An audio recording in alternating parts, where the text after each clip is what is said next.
Flame gets out without even having his 21 minute flash. and 30-second Flame Horizon. The old Flame, what people saw was the Flame Horizon, you know, going to like out-CS you and just completely destroy your whole team. What a monster! If the 1v2 wasn't enough, how about the 1v3? But now I see like the way he plays the game is like, make a play on your team before you can react to it. And he kind of just loves to get into those team fights. Flame stuns up Arrow, who goes down to Pomelta. It's kind of interesting to see like how he's a different player now than he was before, and he has different strengths and weaknesses. But that is his strength and his playstyle now. I think he does it better than any other top laner.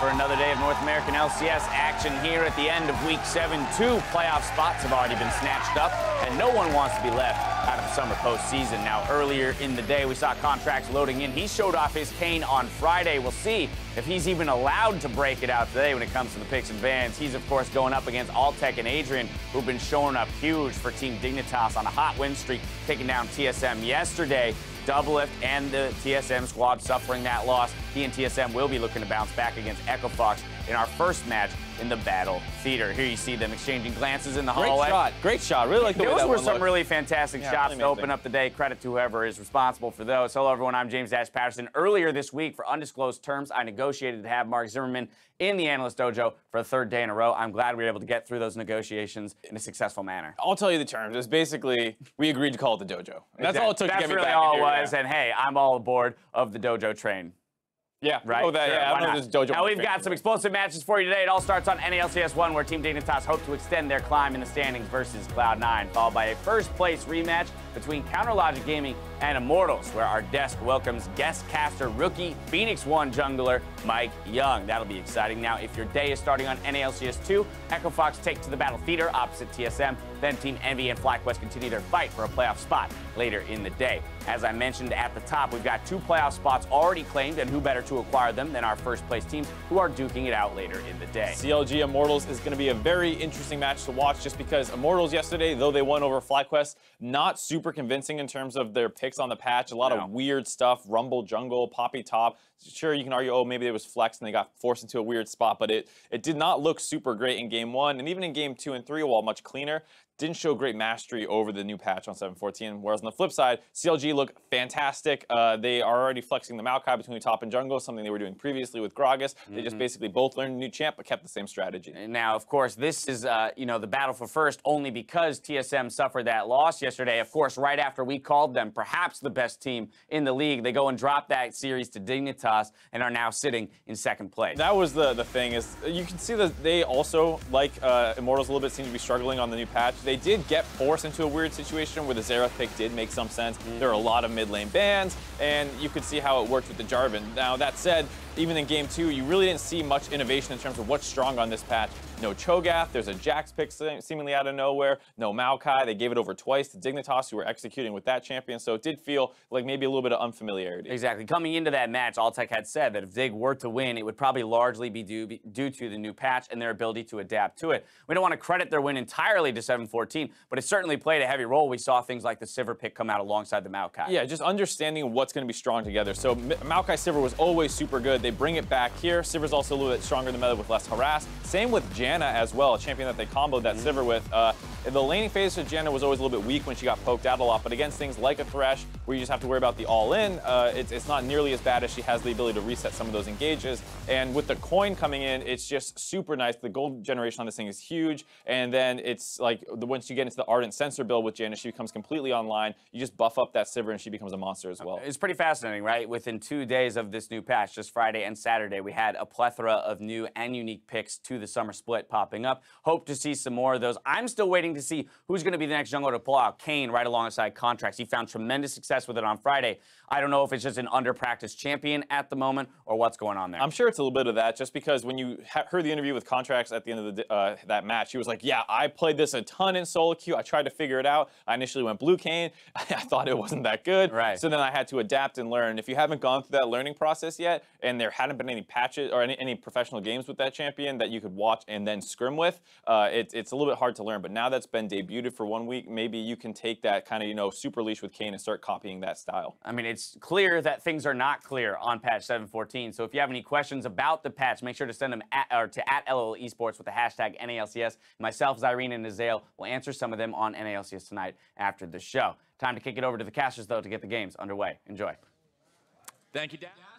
Thank you very much, Dash. Hello, everyone. I am Rivington Vision III, and alongside me is the guy who ensures there is no snake in my boot, Isaac Azale Cummings Bentley. Always looking out for you, Riv. Thank you very much. We're getting ready for our first series here as Echo Fox takes on TSM. And last night, TSM did suffer that 2-0 loss to Team Dignitas, so looking to recoup here. Yeah, and I mean, a bit surprising. Pretty much everyone has TSM as the #1 team in the league right now, so for them to get 2-0'd was a bit of a shock. But Dignitas looked better prepared for the patch. They played better, and I think they executed on the game plan better as well. So we're going to have to see what TSM brings to the table today. And it's also worth remembering, Bjergsen only 5 kills away from 1,000. He's going to be firing all cylinders to get those. We'll see if he can be the first mid laner to hit that milestone versus Echo Fox here, who have been on a bit of a downward spiral themselves. Yeah, they really have. The subbing in and out has not been working at all. The main roster, you know, is 10-10. All their iterations are 2-9. Yeah. And I believe that was actually with yesterday, there's another loss added to that too. So, I mean, this team has definitely been struggling, and this is not what we call the main roster. You know, this is some of the subs.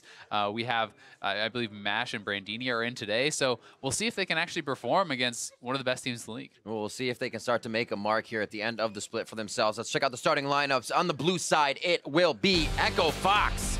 That means it is Brandini in the top lane, Akaadian in the jungle, Froggen roaming around in mid, Mash at bot with Gate as his support, Coach and Arrow for picks and bans. And on the red side today, it's going to be TSM. In the top lane, Hauntzer. In the jungle, Svenskeren. Mid lane, Bjergsen. Bot and support going to be Doublelift and Biofrost with Coach Park. A lot of this meta is showing us that it can kind of like break open and go anywhere to non-meta picks. We actually saw TSM trying to pull out the Xerath yesterday, as we've seen it in a few places, definitely in solo queue, but didn't expect it to come out. Yeah, and I mean, part of that, I think, was simply because of the way picks and bans went. You know, there's like something like 6 bans on mid lane, and you have to be able to show some depth to your champion pool when you're getting focused that hard. So I think that this patch has shown that there's room for a lot of different picks, right? Yes, tanks are strong. Yes, lethality users are strong, but you can have a variety of different things. It's not as one-dimensional as I think people were making it out to be. People were talking about only tanks in the jungle. Right. Yes, we've seen tanks in the jungle. We've also seen Kane. We've seen Graves. We've seen Kha'Zix. We've seen Elise. So there is, I think, a lot of different interpretations to what is best this patch, and we'll see if the teams do eventually settle on. I mean, look at the bans already in phase 1. Talon, Jax, Caitlyn. You're going to look for that Zac, look for that Elise still. Look at the Cho'Gath usually gets through. The Kalistas are still there. This is going to be a pretty great pick and ban. I mean, the two for me that I think you really have to highlight as far as tanks goes is Maokai and Cho'Gath. And Maokai as well. I think those two are really the elite tanks in this patch. They can both be flexed, which I think gives them additional power also. Yes, Zac is very strong, but Zac really only plays in the jungle in professional play. Cho'Gath and Maokai can go to either role, and flex picks become so powerful. So we'll see, does TSM actually want to ban one of those out, or are they willing to make a trade? Jarvan has been something that the junglers have been going back to because of its ability to flex a little bit, as we see Thresh commonly taken out now in the first phase here, as well as that Elise, the tried and true third ban, or one of them from blue side, and that Kalista does get picked up. Kalista getting picked up, TSM has the opportunity, if they want to go tank heavy, you can actually go both Maokai and Cho'Gath as the first round and use that in massive front line in the top and jungle. I think it's a very powerful first 2 picks, but people are not always as comfortable on those champions as they are kind of newer, especially the Cho'Gath. So we'll see if they do decide to go for that, or if they are going to actually lock in the Rumble. Maokai, I think, certainly should be the pick. The question now becomes, do they want the double front line, or are they willing to give over the Cho'Gath? Because Brandini or Akaadian will likely play it if TSM won't take it away. Had a few hovers, but like we said, only contracts so far getting locked in here on this Kane. 10 seconds left as the Maokai gets locked in. Still looking at Echo Fox's side to what can synergize with that. Kalista may actually be a Kennen. Gate definitely having quite a big champion pool himself, and it's the Jhin lock-in, as more people have been trending towards that. Yeah, the Kalista Kennen is something we've seen pop up a couple times. It's kind of varied results, and Yeah. it hasn't been super successful. Obviously, a throwback to when Kalista first kind of came in the scene, that was very, very popular. I would also say things like Braum work very well. Any sort of engagey type supports can be pretty powerful, but you can also use it as a disengage with even things that are more passive, like Janna and those sorts of champions too. I love that ability of the in and the out. It's almost like a safe Ashe arrow if your support has their own way of getting in. The Rumble gets locked in, and they showed that a bit on the side of TSM, but it is going to be Brandini's. Now, something we can see here is this is kind of saying, hey, we're expecting that to be a Maokai top because that's a pretty good matchup. You can now actually counterpick the Rumble and then swap the Maokai to the jungle. So you could do something like Camille, who can be a pick that snowballs very heavily against the Rumble. Also, you have very strong gank assist coming out of the jungle from the Maokai. So personally, I would like to see that. It's not actually the choice here from TSM, but I think options like that are sometimes overlooked because you've essentially got Echo Fox trying to pick 4 lane now against the Maokai, and Maokai can simply be flexed. Camille is one of Hauntzer's best champions, so why not pick for an advantageous composition like that? Absolutely. Also looking at the side of Echo Fox, seeing that Rumble actually flexed into the jungle a few times, they decided to just say, yeah, Kha'Zix Rumble, we'll take those. Obvious mid, or obvious jungle, obvious top. What does the second ban phase have, though? Froggen gets a hit from that Lucian, and LeBlanc onto Bjergsen. Do they continue with that, or do they look at that top side of the map? Oh, sorry. And that's the question, right? You can sometimes draw more bans. This is one advantage of not taking your top lane earlier because you still can flex it, and if the second ban phase draws jungle or top lane bans, you can then flex that Maokai to the role to kind of have that additional option later. We also have to remember that Karma theoretically can be a mid laner. Very likely will be support. But Karma has kind of fallen out of favor somewhat, has received a number of nerfs over the last few patches, and people have been kind of prioritizing some of the other supports over her. Even things like Sona and Janna and so on, if you want to play those more defensive supports, or Nami, have been kind of rising above the Karma. Imagine if Bjergsen takes this back to mid lane. It's possible. I mean, it's not going to be now with the Taliyah coming in, but it's one of his pentakills in the history. Yeah, and Karma mid, I think, actually can be fairly strong, especially in a tank meta. Like, if people are playing tanks versus tanks, damage is relatively low, and shielding becomes so ridiculously powerful because you can't actually break the damage threshold to actually start punching through those shields. But either way, for now, Echo Fox definitely drafting a very damage-heavy composition. No tank at all coming through. And if they do actually lock this in, okay, so it is going to be the Braum Kalista combo. Makes some sense. We touched on that. You can throw the Braum in for an additional piece of initiation. Utilize that stun into your ultimate, into the passive stun. So it's like essentially a triple CC chain that can come out right off the bat. I would love Anivia in this composition. Not sure how it works against TSMs, but being able to slow wall and lock everybody up would be on an equalizer in that storm. But they go for the Corki, a very safe and surefire pick here for Froggen in the mid lane. We've seen quite a bit of results from Corki and whoever it's actually going on to. And now we're going to find out, where is the Maokai going? Camille was taken off the table, so they don't actually have that option now as they left top for the second round. J4, very likely going to be top. I'm expecting that to be top, and then the Maokai jungle for Svenskeren. You do see some J4 jungle, but certainly more often is in that top lane, and I think this can be a pretty decent matchup against the Rumble as well. Yes, you will be getting pushed in, but with that gank assist, it's very scary for Rumble to be pushing into J4 and Maokai, and they are swapping it around, so it's possible that this could actually still be Maokai top and J4 jungle, but definitely something that has not been played a lot by Svenskeren. And he actually has 0 plays on J4 jungle this season. One of the only, they'll have 20 seconds until they can get another flop in there, and then everything has to stick. There's the last one at the last 2 seconds. They do put it back. I was going to say Moon's really the only other one, and you see putting Jarvan in the jungle quite a bit. So, and in some of the other regions you see it, it would not be strange to see the Jarvan jungle, just simply more common to see those roles reversed, as Maokai jungle has an easier clear. Jarvan obviously very strong with the Black Cleaver, Titanic into Stoneplate combo, so that's what we're going to see. The coaches are heading off to the back. Change sentence structure. They are heading off. The players are ready. Hashtag Fox win, hashtag TSM win.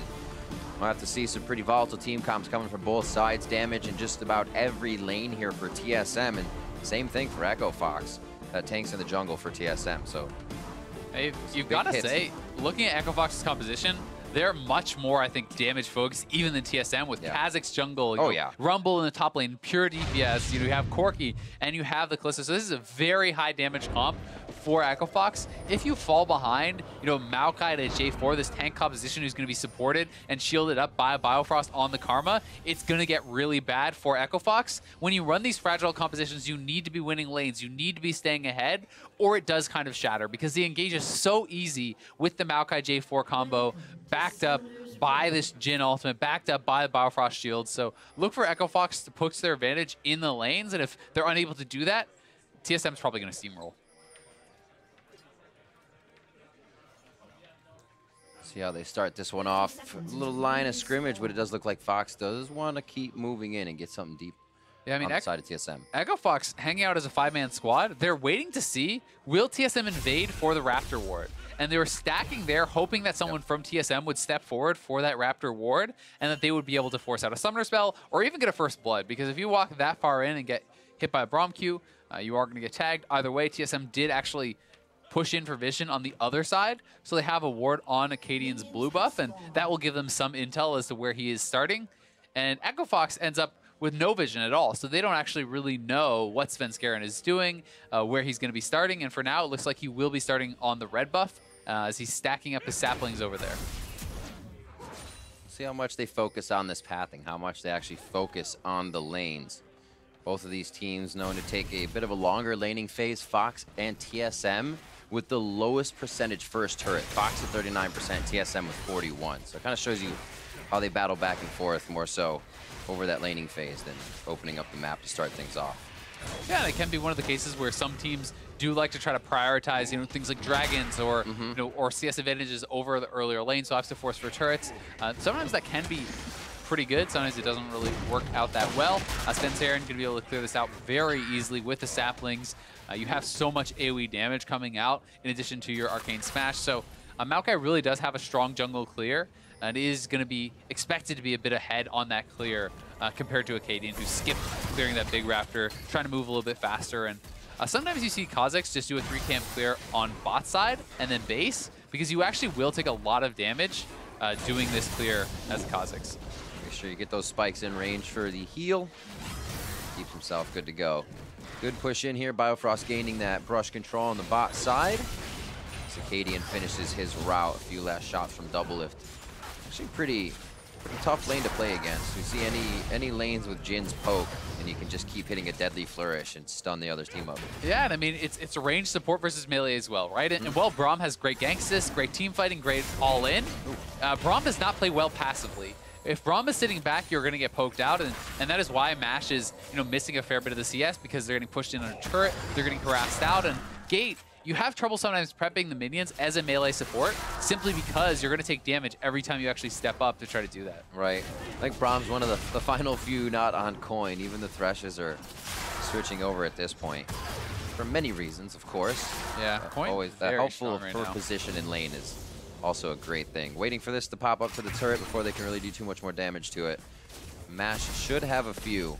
Gate can just kind of sit back and allow him to farm this. But look at even just that Mantra Q, kind of zoning him back a little bit, trying to push him off any of those minions that he possibly can. Bjergsen actually taking quite a bit of damage there from Froggen, and Froggen is running Warlords, as has become really, really popular on these mid lane Corkis. People have pretty much swapped entirely away from Thunderlords, and having this extra sustain, you can sometimes win out in the mid lane in the early phases simply because you have the extra regen from your Warlords, plus the Doran shield, and you know, as Bjergsen maybe runs out of mana on Taliyah, you're not going to have that issue as much because your auto attack is kind of more powerful, and you can kind of continue to trade and stay around long. Bjergsen looking to back there with no mana. Has to stay for one more wave as the fan vote comes in. Akaadian looking to sway that. A little bit of pressure here. I know Bjergsen's low. That might be a flash he has to burn, but the sixth sense, not easy to say. Yeah, comes into play. He's going to be able to push in Froggen, so does actually shove out the wave, allows himself to get that nice base, grabs Darksteel, some early items as well, and going to be able to refill that mana and run back to lane. And Akaadian has outspotted Sven, and we'll have to get out of there. Bramble smash, love tap between both of them. Akaadian's going to harass knowing that Bjergsen's back for now, but No extended stay. Froggen also wants to get out of there because he has no mount. Push up in the top lane. Still even in CS there. It's the discrepancy for Doublelift to match in that bot lane. 40-23 so far. And, I mean, it's okay for now. Yes, he can kind of catch up if you don't allow that to continue extending. If you can kind of keep it around that 10 CS mark, it's not the end of the world. This is certainly a significant advantage, though, for Doublelift and Biofrost, and it means they get the earlier base. They are going to get probably the better buy as well. Like, coming back to lane very quickly with that serrated Dirk. If you can mess up the back timings of Mash and Gate, you know, Biofrost is going to try to freeze this wave here and force them to stick around, or give up even more CS. Because if Doublelift actually gets back before they can head back to base, then they're going to lose a lot. Quick hit. Trying to get a little damage on both. Back hits. They won't have too fast of a push on this bottom lane, but Biofrost and Doublelift will be able to get the wards in and actually may be able to do something with Svenskeren as Mash and Gate return to lane. Yeah, and they are electing to just kind of hold the wave. So it is going to push eventually, but they're going to deny some of the CS away from their opponents by doing this, allowing, you know, the minions of Echo Fox to kind of get killed off by their own. And now they do decide to shove, so they will push this in and maybe wanting to try to get a little bit of vision around the dragon. You know, Biofrost is going to go back to base. So either way, TSM's bot lane definitely doing very well, and everywhere else it feels pretty even across the map. Hauntzer, yeah, as you were saying, across the map, feeling pretty good for himself. You check out some Froggen stats. Looking good. Yep. First in solo kills. This is the guy that goes very hard. Your rapid fire TF that's making plays by himself. We haven't seen it this season. He's kind of more timid in those picks, but still, the damage dealer of the team and a lot of compositions can be built around him from what Echo Fox does. Statistically, he's one of the best, if not, you know, at the very top for mid lane. So Froggen has been having individually a very impressive season. That's, you know, another reason why people are like, well, why is he getting subbed out? Why is the Monte coming in, you know? Especially this late in the season when they're trying to play to stay in the LCS, right? They're trying to not get relegated, which is a reality for this team at this point. And Akaadian going to be looking for the invade. This is a level 6 Akaadian. Svenskeren is only level 5, and Hauntzer is pushed in, so Svenskeren playing very intelligently, backing off, and he should have spotted him there, but we'll see if he can get out. Skirmishers as well. He's looking to take this fight all the way home. Equalizer doesn't allow them to actually grab the kill, but they do get the flash on Svenskeren. That's not Akaadian's first roam into the jungle. He will be back. Yeah, traded flashes, but they get the red buff. They're getting the experience lead, so this is nicely done. But when you have the push in those solo lanes, you can afford to do these kind of invades because they knew Hauntzer could not actually come down without losing a lot up in that top lane. So Hauntzer stays with the wave. They invade as a 2v1, and Svenskeren going to be pushed out of the jungle. We could see Akaadian even go try to meet him at the blue buff if he wants to look for that. As we said, it shouldn't be too bad for Mash. He's actually closed that CS gap just a little bit as this wave looks pretty equaled out. Yeah, it's not going to be the biggest of deals, you know, that early CS, as long as you don't continue to fall more and more behind. And where it becomes a real problem is if you actually give up a death on top of a CS disadvantage, because then the game can super start to snowball. We'll see what Doublelift and Biofrost are going to want to try to do with their added pressure. It would be impressive if they get a kill. A Kalista Braum is pretty magically difficult to kill. You're going to have the shield, the Glacial Fissure, and then Mash just Fates calls Gate out when he really feels like it's a bad situation. The roam down from the bot side is just giving Akaadian a little bit of love for him to get pressure. Brandini with a teleport up. Hauntzer did use his to get back the lane. That may become something big on the objective, but the Cloud Drake may have to sit for a while before it joins the party. Yeah, both teams seeming pretty happy to kind of sit back, play passively, and I agree, now that the Kalista is level 6, it's very difficult to really look for those kills. Even if a gank comes down, it can be really tough. And they are looking to invade heavily on this blue buff. Froggen, once again, pushes in, so Echo Fox has the push, and they're going to get a kill on Svenskeren. Right over Nature's Grasp. They give him a nice big hug. Svenskeren goes down. Bjergsen looking to pinch them in here with Biofrost and Doublelift, but it's already Gate and Mash that actually had that route inside the jungle. Fast movement from Fox to pressure the blue, and they get it with a kill. And they're going to look for first turret. They've TP'd down Brandini, so it's 5 members of Echo Fox down here. TSM, I mean, Doublelift is now completely cornered. He didn't back off. He's dead too. This is bad news, Bears. Not long for this world. Doublelift goes down. Akaadian picks up a kill. That's Froggen and Akaadian. The full team's going to be grabbing some gold onto this as Hauntzer tries to push that top wave. Remember, his TP was down for this engage. I mean, they knew that that was going to be coming, but Doublelift doesn't back off in time. Tries to stick around, maybe got zoned off and couldn't actually leave. Biofrost is able to get out, but a really good play there for Echo Fox. Getting a couple kills, first turret, they steal away another buff, and Svenskeren being abused pretty heavily here in the jungle, but it's not really just on him. It's the fact that Echo Fox's solo laners have been pushing in TSMs. Yep.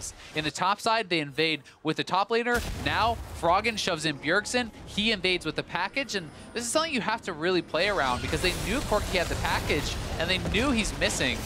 But Svenskeren really wants to try to get some of these buffs, doesn't want to fall too far behind, and then the TP's coming in. Doublelift and Biofrost at this point just needed to actually leave, but Doublelift wants to go back and try to pick up some of the CS, and just a little bit too greedy. I mean, you walk back to the turret, where do you think they're coming next? There are 5 men on the bot side. I think that one was a little bit obvious, and Doublelift gives up a pretty easy kill. Fox is more than happy to have it, a team that can grab an early game lead. It's not beyond them. They definitely can find these kills. Froggen with the solos. This time it's all about the teamwork, and that's really what we've been looking from Echo Fox as they kind of swap these squads in and out and look for that core 5 as they come into the end of this split. I mean, maybe they continue to swap it out, but right now, solidify this, it looks pretty good towards the early game. Yeah, it's certainly looking good in this game, and we have to remember this is what they needed, right? They are running a very fragile composition. They need to be ahead. They need to be abusing these guys before, you know, Maokai and J4 can turn into these big tanks because TSM's composition, I think, is so much easier to execute going into the later stages of the game. So we'll see if they can continue to press the pace. For now, they have a good advantage, but they can't sit back on that. They want to continue pushing. They want to continue getting these advantages because if TSM is given time to scale, I think it still becomes very tough for Echo Fox, even from a lead. Absolutely. TSM's ability to fight toward here the late comes Soul game Laners. becomes huge. Brandini not in a great spot. Going to look to get the rest of the farm that he can before going down. That's what you got to do. Get everything you can. He'll be back in 26 seconds, but he's going to have a long walk, and Hauntzer's get some free farm on the bot side. We'll see if Gate and the rest of the team now with that pressure bot can make anything happen top. I mean, Sven is up here. They could look for a play. Akaadian is actually on the Rift Herald. They do not know that just yet, but Gate missing. Now they suspect that, and they should have an idea that this is being started up. We'll see if TSM wants to move over and actually try to contest this, or if they're going to be happy to just give it up as Hauntzer is pushing on the bot side. They might be as well. Bjergsen low on mana. Just use that ult to get a kill in the bot side. And we will have a quick pause as we come into the game. Echo Fox getting a little bit of momentum towards that top side as they're going for Rift Herald, and we'll see what panned out from the pause.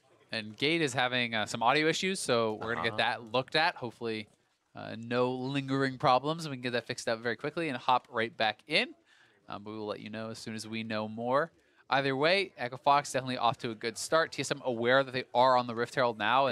And it is something that you have to kind of take into consideration, right? The pushing lanes is a very big deal. You talked about Bjergsen maybe being a little bit lower on mana. He just made this roam down. Very well executed. They know with Bjergsen and Hauntzer here, Brandini knows he really has no chance to get out in the long lane. I think ulting the wave is actually a pretty good choice because that means, you know, there's no real option for Hauntzer to push out and take a turret or anything like that. So best of a bad situation, but either way, Bjergsen back in mid lane. He is being pushed in by Froggen. So if TSM decides to contest in the 3v3, Froggen should be able to get over there a lot faster than Bjergsen. So it could turn into a 4v3, and I think that's one of the things that TSM will have to be taking into consideration when they're deciding, do we actually go over and contest this Rift Herald? Are we willing to give that much up? Because they are down, not that much, but I mean, if you lose the Rift Herald, if you lose another turret on top of that, the lead can become pretty big. That's right. And we kind of mentioned in the beginning of the game, these are the two teams with that slowest first percentage turret. Echo Fox raises theirs a bit. And also, Bjergsen gets one more kill closer to the 1,000, so he's 4 away. Not bad. At this point, and it might happen in this game. But for the Rift Herald, they say, I don't think there's 4 kills there. My ult's down. Let's hang Quadra out. kill. I mean, 4 people could come, right? Got an easy quadra, get 1,000 kills would be pretty nice. Say, let's hang out for now. But there are some spikes that really are allowing Echo Fox to do these things. That Triforce just finished up. Akaadian has his skirmishers finished up as well, warrior style, so he can do a bit more damage. And everybody could make this move. It might just be a good fight for them if TSM decide to take it. Yeah, I mean, the Triforce is a really strong point, finishing it this early, you know, for Froggen. A lot of times, if the Corkis are not doing as well in lane, this gets delayed quite a bit because people kind of take a sidestep and go get a Hex Drinker or things like this. But because he was doing very well, because he picked up kill and assist, as well as the global gold from the turret, he's going to be able to get very quickly to that Triforce and actually completed it, you know, pre-12 minutes. So that is a very, very fast pace for him.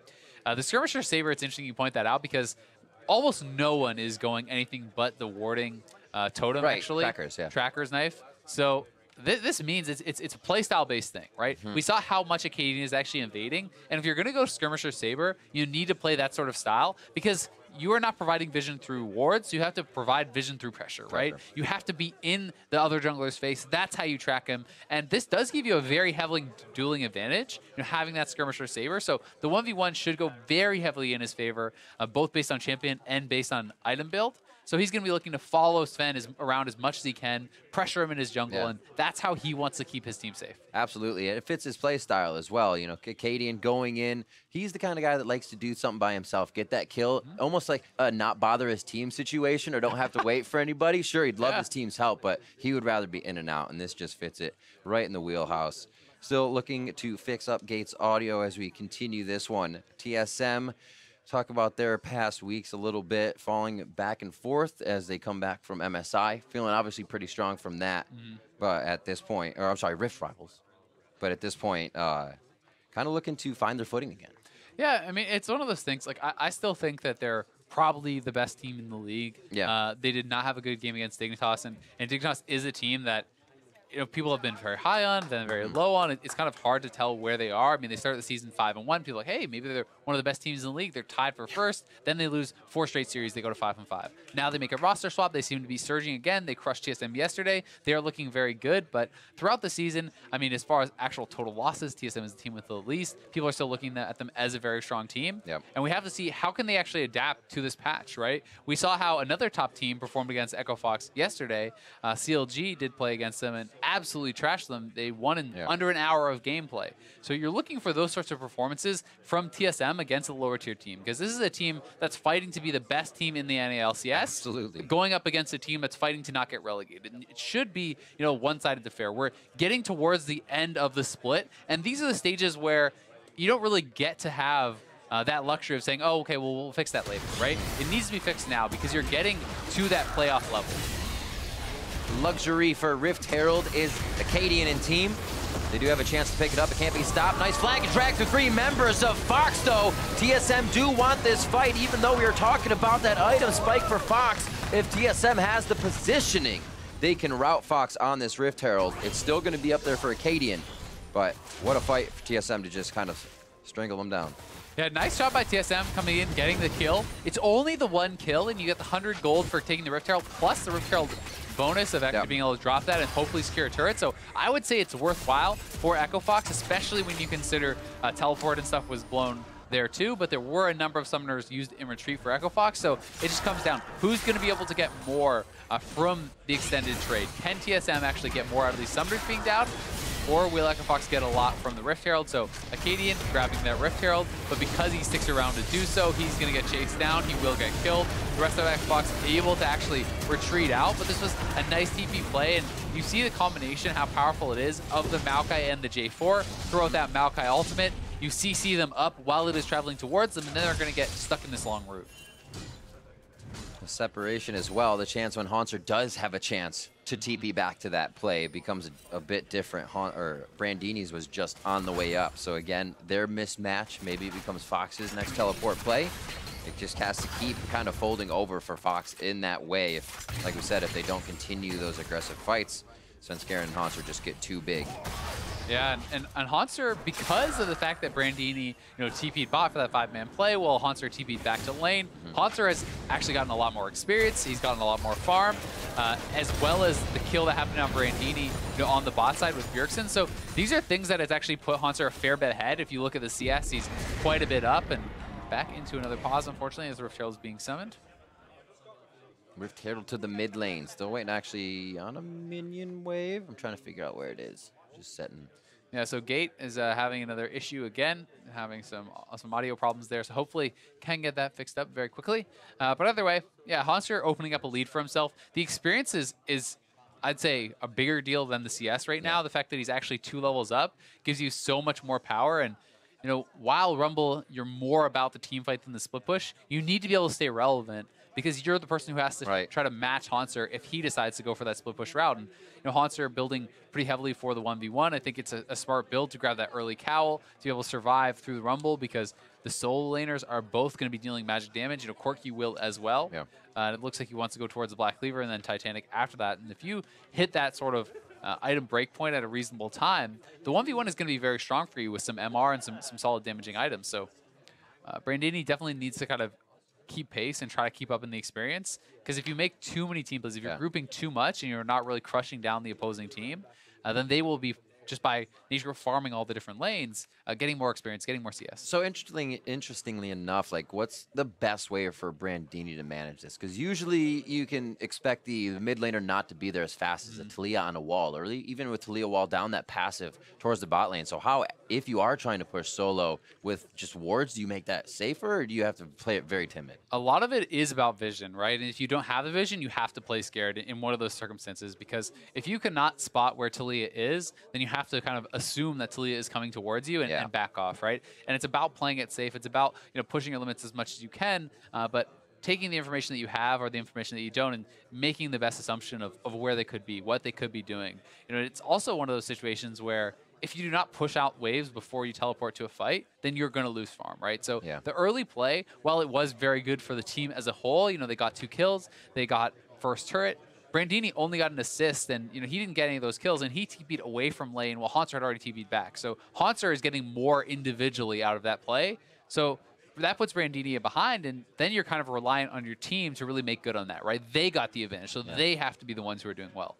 And I wonder how much it is going to be Fox enabling these fights, able to take TSM off guard, because as TSM engages these, that equalizer is what's just about jumped off by everybody. Taliyah is going to be off that. Maokai is going to twist and advance off the equalizer, and Hauntzer is going to be able to flag and drag right to the back line. So Brandini has his work cut out for him when they do get into these fights, to place down that red carpet in the right spot. Yeah, he certainly does. I mean, you're going to be hoping that Gate can lock people up inside that, or that, you can Fate's Call, throw in the Braum, and then he ults them, and then you ult on top. And if you can lock them up inside the equalizer, that makes it much more powerful. It looks like they're actually trying to make a play to the top side with this Rift Herald. Drop the Rift Herald, and then Akaadian actually catches Biofrost on the way up, and now they're pushing Doublelift off the turret here too, so they're going to be able to use that Rift Herald to get pressure mid, and then actually net their turret advantage on top side. Oh, and there's the play again to Brandini on the bot side. Flashed over the wall, he'll be able to scrap shield himself to safety here for a quick second. Actually tries to go for the fight. Puts himself back in the frying pan as Hauntzer will now be able to pick up that kill instead of exiting down the bot side. A fight in mid. His top is still being taken. Just went down. A few last shots from Froggen, but Svenskeren is not rooted as big as he is. He's able to walk right out of there. Nicely played from Froggen. Dodges 3 out of the 4 shots there. Forces the flash out of Svenskeren. Almost kills him off in the 1v2, so nicely done. And even for Brandini, he does go down, but here's Akaadian moving up, and this is a very strong Kha'Zix. He actually was spotted on the ward, but I guess Biofrost felt like he couldn't run through the Braum, so kind of caught between a rock and a hard place, and he actually did flash. So really, in retrospect, he should have just flashed up over the wall towards Doublelift, and that would have gotten him out. But either way, TSM making the play to the bot side. Brandini, nice flash. He actually flashed out before the Cataclysm landed, which means it does not deal that damage, and then tries to get a turnaround kill here on Bjergsen, but the heal is still available, so he will get run down and taken out. Item still slowly coming in, almost has that Leandries. Hauntzer as well, coming up quickly, 1,700 gold in his pocket, so he can go ahead and finish a few of those when he goes back. And I mean, he's almost that much ahead as well, like individually. He's around 1,400 ahead, just in that 1v1. They are picking on him very heavily, and this is something that Bjergsen and Hauntzer have done very well together. Thinking back to last week, Bjergsen bringing out the Galio mid and using that in combination with Hauntzer's Camille. They like to utilize these roaming mid laners to get advantages in the side lanes, and if you can put Hauntzer enough ahead, it doesn't really matter if the rest of Echo Fox is a bit stronger, because if no one can 1v1 this guy, he draws so much pressure and he can create so many disadvantages for Echo Fox on the map. Really taking the right situations at the right time. That has put him up now about 50 CS, 40 CS towards that top lane in 2-0-1.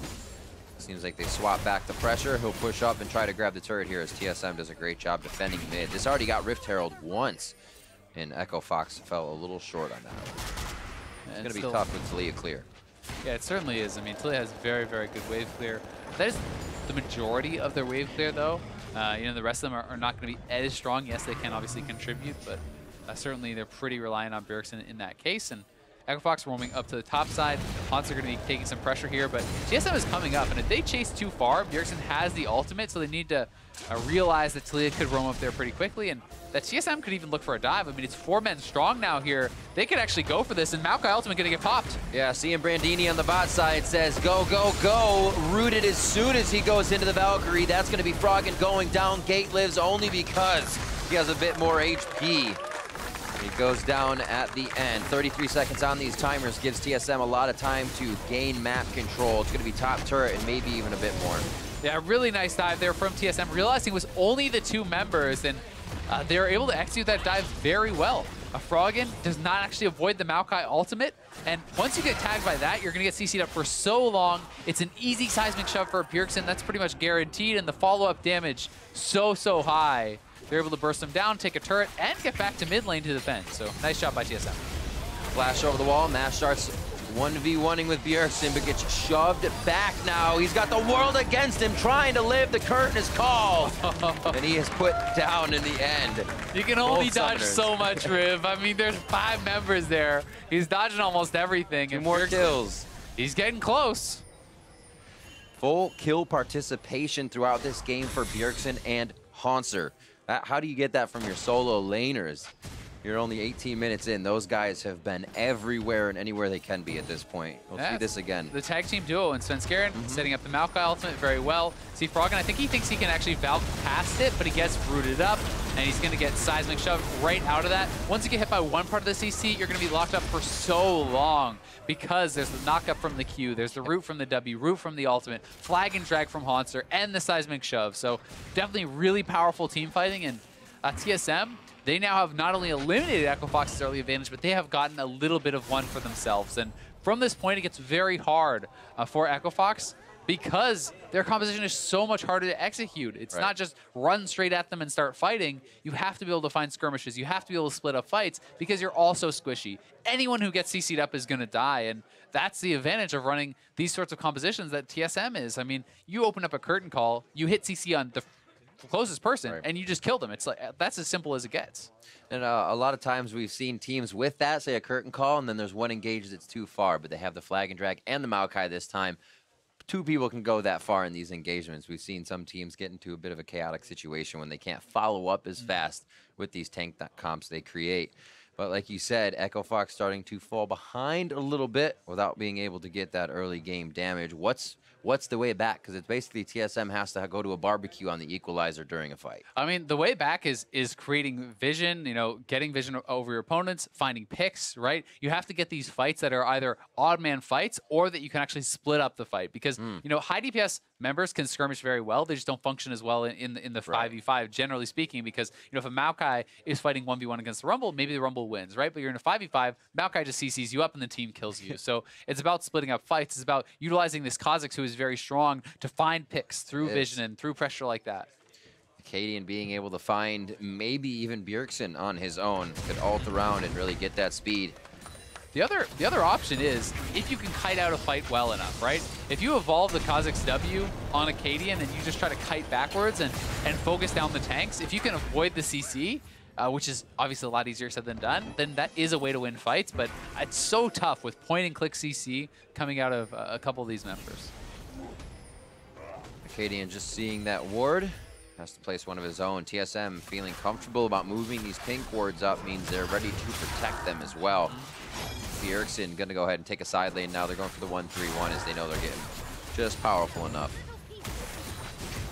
I mean, when your 2 solo laners are the strongest members on the map, you can go to that 1-3-1, right? You know, protect Doublelift, allow him to continue getting that farm, just shove out the side lanes, and then you can have them collapse, make plays. Bjergsen can always ult in to the mid lane or anywhere else to try to make that play if they want, and we're getting towards the Baron stages of the game, so look for TSM to try to establish vision around that Baron and really start to kind of threaten taking it to force Echo Fox to come in and then start a fight. Collapse is coming here. Hauntzer moving up, and they could look for a fight. Takes a few hits. He may not see Brandini just on his bottom side. They catch him now. Flag and drag out as both teams kind of break off this fight. Looks like it's going to be the wave clear. Froggen and team kind of controlling mid towards this Baron objective. Just to jockey for position, really, and gain control of these waves. Yeah, and it's all about the mid lane control. We talk about that so much, but if you can actually push up the mid lane, you force them to respond to those minions or lose their turret, and then you can move to the Baron. And Svenskeren can check these bushes, but the team is a little bit behind him. That's what they needed, the bushwhack. There's the equalizer, the barbecue for TSM, and they try to leave right away. Last to the party, first to leave. They start firing back, though. Svenskeren goes down. Gate is also on the floor, but they're able to get back out of this one. I figured TSM was going to run down mid and take turret because Fox almost gave him that position. Yeah, I mean, TSM was obviously worried that Echo Fox was just trying to rush down the Baron. They do have Kalista, so you have to kind of be scared of that. And Svenskeren didn't even wait for his sapling cooldown to come back up. He was really worried that they were already on it. They were already burning it down. So he wanted to get over there. You know, in that case, it may just be worth actually burning your ultimate, throw that out there, and allow that to kind of check a bit for you. Because he wasn't even able to get that off. And he checked the first brush with his sapling, but the cooldown was still up and couldn't actually check the second. Either way, they just lose the one kill. But it's a nice pick from Echo Fox. Little here, a little there. They got to put the pieces together. It's not going to be one big fight. Yeah. As we see this again. So he checks the first brush with the sapling. They spot everyone. At that point, you just try to have to hope you can somehow get it out of there, throw your ultimate, run away as fast as you can, but at least TSM does trade back a kill. Yep. They take out Gate. Here the division can be pushed up. Fox is kind of just positioned now on their own side of the map, squeaking one or two wards just behind the red buff, but they can see Akaadian placing these, so they're only going to go down. Again, Fox positions themselves topside, don't have to worry about mid now, as they can just flank TSM if they do it again. Oh, but Brandini's going to get caught out. It's what we talked about, right? Echo Fox trying to play the vision game, trying to create these picks through vision control, and that's why they're doing it on the top side of the map. TSM does have a response now, though. If they want, they can look towards the Infernal Dragon, and that's where Bjergsen and Hauntzer are right now. But Echo Fox can always go back to the Baron and threaten this. If both of the members of TSM are down there, they could even just start it up. I mean, they do have Kalista. Infernal goes down, and I think Echo Fox will just start the Dragon, or start the Baron, rather. Ren to come in, Smite is there, Bjergsen goes up, and Svenskeren's obviously going to try for this. 2,500 HP, very low on the backside is Akaadian, he goes down before Baron does! TSM secures the objective! Bjergsen getting one of these kills, Bjergsen getting a second kill! 1,000 kills for Bjergsen! And they get the Baron, 4 members of Fox are down, TSM running strong, that's the ace from Doublelift! What a way to do it as well. 1,000 kills for Bjergsen, the first mid laner in the NALCS to hit this mark. And he is crushing it this game. TSM get a clean ace, get the Baron, and they have all but wrapped this one up. What a way to pull the trigger. The team's down baiting the Infernal, and they speed to the top of the map. That's what these guys are made of, is mobility. Bjergsen being one of the first ones there, as he was at Dragon, and the entire team, like we said, can be behind each other on these initiations with that range. And I mean, it's a risky play from Echo Fox, but they know they're going to lose in the long game. They need to make some sort of play. You gotta make... They're playing around vision. They just lost the Infernal. They say, okay, this is a risk, but it's a calculated risk with the Kalista. Unfortunately, Akaadian gets focused down. Look at Doublelift shooting all his shots. The Maokai ultimate hits Akaadian, and Doublelift gets 3 free ultimate shots on him and bursts him down. Mash rendered it to a reasonable range to actually be Q smited by Akaadian, but Akaadian is already dead. So not only do they mess up that, but Svenskeren gets the Baron. Doublelift able to clean up the last kill for the ace, and they're going again. Doesn't look like it's gonna stop. The batting orders back up, and here come the pitches. TSM looking to get thrown a curveball here. Fox able to slow that one down, but Mash, both summoners down immediately after that fight, and now he's got to heal back up. Home guards are there 24 minutes in, but TSM is knocking on the front door faster than Fox can heal. I mean, they're just gonna keep pushing here. They're so strong, so far up in gold, and in the strength of their composition at this point. Echo Fox needs to try to look for something, some sort of play that will get them back in, but I mean, TSM is grouped up as a 5-man squad. They have the more powerful front line, and they're poking them out. Oh! Downtown goes Svenskeren. He's going to be able to take the turret for quite a bit of time. You can see all of TSM not seeing the turrets. They just walk right by them. They'll be able to turn around and get them whenever they please at this point. 25 minutes in, they start to break the base of Echo Fox and might just look for those Nexus turrets. I mean, they could theoretically end the game here if they want.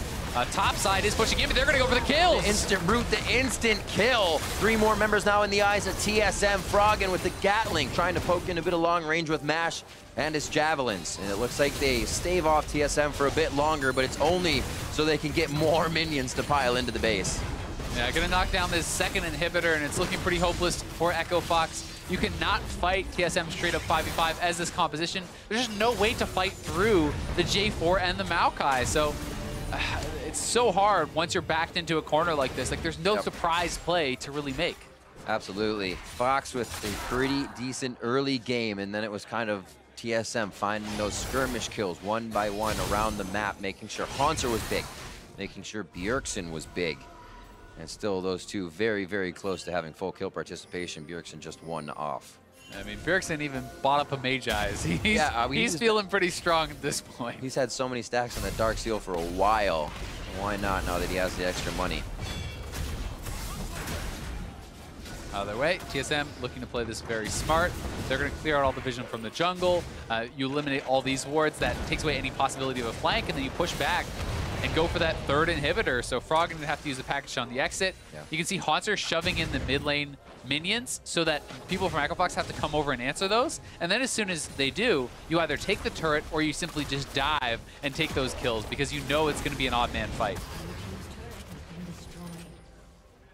Slowly walking it in now for the last inhibitor turret. That could be back for Akaadian, but it looks like they just do that. Enough pressure to keep Froggen out and the inhibitor down. Deadly Flourish, Flag and Drag. There's so much crowd control for just the first person locked down. Cataclysm just creates an entire home for Fox to live in there. Fish in a barrel coming in from Doublelift, and it looks like they are now able to take the inhibitor. They're able to go for the Nexus turrets ever so slowly as they chase Froggen out of the base to make sure he ain't coming back. Doublelift wants that 4th shot. Kill so bad on Froggen. Froggen not going to give it to him, and TSM looking to clean this one up. 30 minutes, very strong showing from them after a good early game from Echo Fox. Absolutely. Slowing things down, making sure they had the composition scaling just a little bit stronger than what Akaadian could bring in the jungle as he had Svenskeren's number, but the team prevails. TSM goes in strong, and they come out with the first win here in the series. TSM over Echo Fox. Good stuff from them, and congratulations to Bjergsen once again. 1,000th kill, finally hit. He's the 4th person in the LCS to do it. Regular following season? Up, yeah, in the regular season. Following up Wild Turtle, Doublelift, and Sneaky. Those are the 3 others who have actually completed that achievement. Can't wait. I want to see if I can go back and figure out who they are. Who got the most of that flag? Yeah.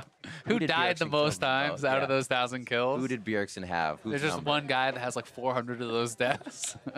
I hope I'm not that guy. So looking at that game, TSM coming out quite strong, just kind of going with the tank line, back and forth with the Maokai Jarvan, and they did that in the beginning to just start off the flex, say you're not really going to know what we do. Pretty simple picks and bans. Yeah, I think their pick and ban was very strong. I think that they draft a much more easy to execute composition, right? And it's not that Echo Fox's composition is bad. It's not that it can't work. Right. It's just harder to do. And you gotta put a timer on yourself. Exactly, right? That's exactly what it is. And I think that it's a tough situation to be in, but if you think that, hey, early game is our strength, the best chance of beating TSM may be one of these early game snowbally comps. You try to get ahead, you try to close it out fast. You know, once they kind of started stalling out, TSM got a little bit up. They felt that they had to kind of 50-50 this Baron, or hoping that TSM won't respond early enough and that they can just guarantee it with the Kalista, but it didn't work out that way. And we have to remember Bjergsen, as we just said, getting all of his kills in this game now. He needed the 5. He was able to grab just that many, and they were able to grab a few with this combination. Hauntzer and Bjergsen working so well together this game. They really were, and I think this is the key for TSM in this game. The fact that, you know, Svenskeren's getting invaded, the bot lane, you know, is getting pushed in 5-man, but the solo laners are being very effective. They're able to team up as this kind of 2-man squad, roam to the side lanes, get very, very strong with Hauntzer and Bjergsen, and this combo, I think, was so key to stabilizing the game and then eventually securing that win for TSM. And here is that Baron attempt, the fateful Baron attempt that they did go for. Look at the Maokai and Jhin ultimate combo. That is so nice. Akaadian, as soon as he gets rooted up, guaranteed shots coming in there from Doublelift, and bursting him down, the target selection there meant there's no way for Echo Fox to actually really get that Baron, or even if they did get it, they were going to die on the way out. Flash bang! 796. Felt it on this side. Hurts a bit. We have to remember Echo Fox continuing to switch up that roster. Seems to settle back with some of the main crew this time, Brandini and Mash, but Akaadian back in, trying to kind of make that staple mark in the early part of the game. A very aggressive Kha'Zix this game. Yeah, I mean, they have a couple subs in there still, or who you would call subs, you know, Brandini and Mash, as you said, you know, kind of different as far as the swapped in there. Yeah. And Brandini still searching for his first win. You know, this split has not been able to find any just yet, but Akaadian had a very successful early game. Not only did they actually pressure Maokai off of his top red buff and steal that away with the two-man squad, then he follows that up by the blue buff invade. They come down, they get first blood, they steal away both camps on this rotation. So things were looking good for Echo Fox in that regard, and then they're able to transition this into this kill on Doublelift, who overstays, take a first turret. Things were looking really nice for Echo Fox, but kind of in the background, you see that Hauntzer was still on the top side. Hauntzer's still picking up all this farm. He's pushing in the waves. He TP'd back to lane instead of down to bot lane, and it ended up being a situation where he got very ahead as far as the farm and the experience, and then Bjergsen kind of took that and ran with it, picking on Brandini, not allowing him to really ever become relevant. And Hauntzer's next teleport, when he was able to use it, made such a bigger impact because the waves were in position. They get a little bit more out of that. And I feel like that's kind of where TSM strikes in their moves go a little bit further, is that they're able to get that one turret next. The fights for Fox are kind of recuperating what was happening in the game. And a lot of that is because of better macro movements, better map control, better minion manipulation, right? If you have the waves in the perfect spot, you've already prepped it for the play, you have these slow pushes set up so as you go for the fight, the minions arrive at turrets, right? Then if you win the fight, then you take the turrets, then you take the Baron, then you get more. But if the waves are all pushed to your base, you win a fight as you're pushed in, there's sometimes nothing you can really get after that. You just kind of, oh, well, we got a kill. Great, let's go by, I guess. Hopefully do it again. Yeah. So right now, we're going to step away for a quick break, but when we come back, it's Game 2 between TSM and Echo Fox. Stay with us. You're watching the North American LCS. The dumbass song about a girl who's telling someone no, rejecting them. Vincent can relate, he's always telling the girls no. Yeah. Bang girls. Froggen once again pushes in, so Echo Fox has the push, and they're going to get a kill on Svenskeren. Right over nature's grasp. They give him a nice big hug. Svenskeren goes down. I got Corki. Okay. I got Corki. Braum slash. Corki. Braum will see Bing. Braum. Kalista's coming, but she's really far. Nice. Very low on the backside is Akaadian. He goes down before Baron does. TSM secures the objective. Bjergsen getting one of these kills. Bjergsen getting a second kill. 1,000 kills for Bjergsen.